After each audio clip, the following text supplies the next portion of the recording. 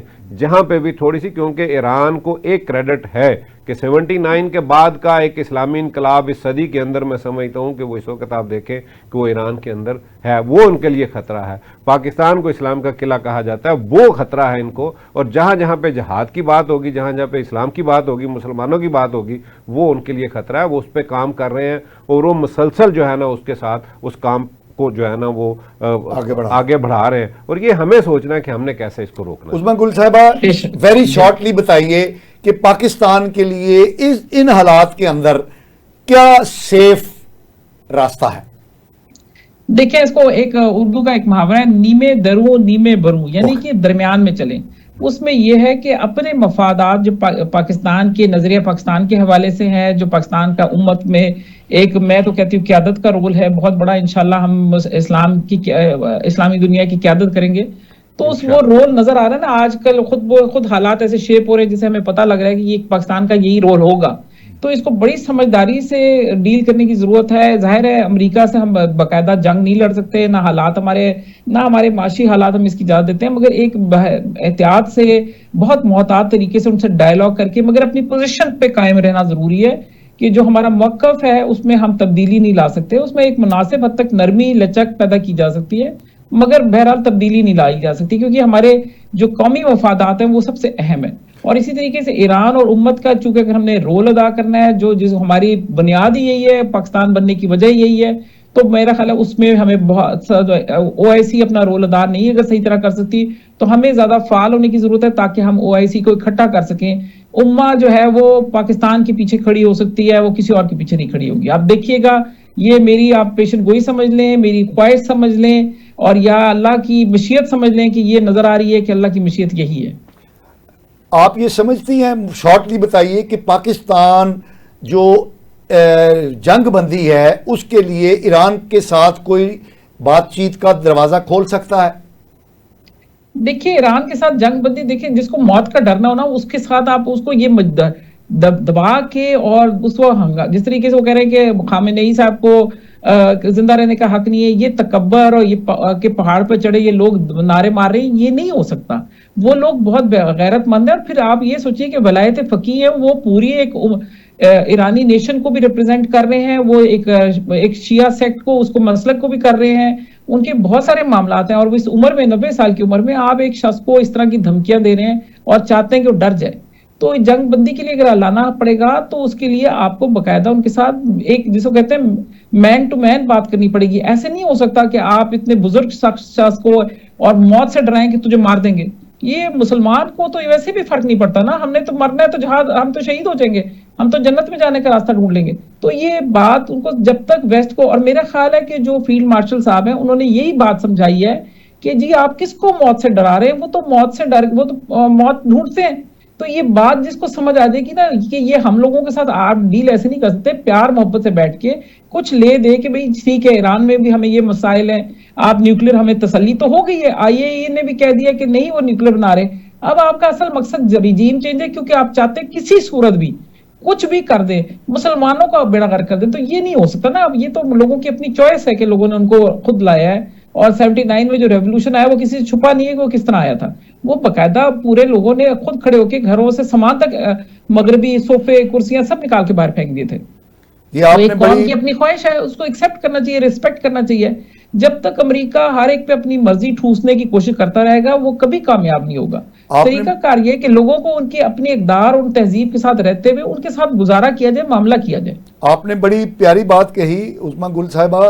International atomic energy agency کے جو سربراہ ہیں رافیل ماریا نوگر، انہوں نے بھی یہ بات کہی ہے کہ اسرائیل کا ایران کی ایٹمی تنصیبات پر حملہ آور ہونا جو ہے یہ بین الاقوامی قوانین کی بھی خلاف ورزی ہے اور یہ انوائرمنٹلی بھی جو ہے یہ بالکل ایک خطرناک اور بلا جواز بھی ہے، بلا جواز بھی ہے، بالکل، کیونکہ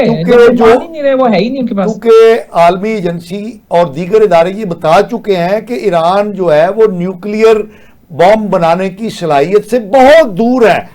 جی یہ بات صحیح ہے، یہ بات. جی میاں صاحب کلوزنگ ریمارکس آپ کی طرف سے. میں عظمیٰ صاحبہ کی بات کو جو ہے نا آگے بڑھاتے ہوئے جی کہ دیکھیں حضرت خالد بن ولید کے جو وہ تاریخی الفاظ جو ہیں کہ بھی تم جتنا جب رومیوں سے وہ برسر پیکار تھے تو وہ بات کی کہ بھی تم جس طرح زندگی سے پیار کرتے ہو ہم اس طرح موت سے پیار کرتے ہیں، ہمیں تو شہادت بہت. اور یہی بات ملا عمر نے امریکنوں کو کہی تھی کہ ہم تو زمین پر بیٹھنے والے ہیں، زمین میں جانا ہے، ہمیں اس کی فکر نہیں ہے. مسئلہ یہ کہ یہ بات ہمیں مسلمانوں کے لیے تو الحمدللہ ہم اس کو چوم کے جو ہے نا وہ گلے لگاتے ہیں، ہمارا یہ مسئلہ نہیں ہے. اور دوسرا جو ہے نا ان کے پیچھے جو ہے کہ پاکستان اس وقت میں سمجھتا ہوں کہ آج جو بڑی خوبصورت بات کی ہے، آپ کی خواہش اور آپ کا جو میں سمجھتا ہوں تجزیہ ہے، آپ کی جو کہا ہے کہ یہ پاکستان نے لیڈ کرنا ہے، یہ اس حدیث کا حوالہ ہے جو میرے آقا کریم صلی اللہ علیہ وسلم نے فرمایا تھا کہ مجھے اس طرف سے ٹھنڈی ہوا آتی ہے اور یہی جو لوگ ہیں یہ غزوہ ہند اور یہ آئیں گے وہاں جو ہے نا مدد کے لیے مسلمانوں کے. تو میں سمجھتا ہوں کہ وہ وقت جو ہے نا وہ بہت قریب آ گیا اور انشاءاللہ پاکستان انشاءاللہ لیڈ کرے گا اور اسرائیل کی نجائز ریاست کا جو ہے وہ خاتمہ انشاءاللہ ہوگا. جناب محترمہ عظمیٰ گل صاحبہ، جناب میاں وحید صاحب، آپ کا بہت بہت شکریہ کہ آپ ہمارے پروگرام میں تشریف لائے. بہت بہت شکریہ. ناظرین اگلے پروگرام تک کے لیے اپنے میزبان مصطفیٰ کمال پاشا کو اجازت دیجیے. اللہ نگہبان.